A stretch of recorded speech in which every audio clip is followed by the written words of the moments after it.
let's make a UCS real quick. And to do that, you jump into sitemap, click a station. Let's make a UCS here, and we'll try to turn it up as building face, kind of like that. Let's create it, and just, I could edit it, call it something like temporary, but it's fine. Let's leave it the way it is. And let's kick in the TruSlicer. I like to make the UCS, that way TruSlicer runs, and I always like make sure TruSlice is in ortho.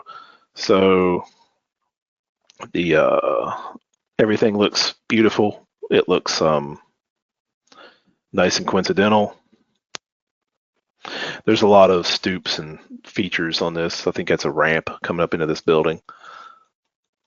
But this is really what you hang your hat on. Numbers are great, but like when I opened that raw data set of this data, I immediately saw that there were issues because there was ghosting on the building. And then like I said previously, always kick in and look at your y-axis. I usually kick the stations off when I do that.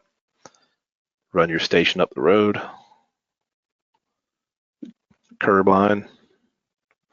Face a building. And I'd say if you did find an anomaly, something you wanted to address, then you pick setups and you say, well, why is it I'm seeing mismatches between scans setup 7 and 4, and then you might come out and say 7 and 4, visual alignment.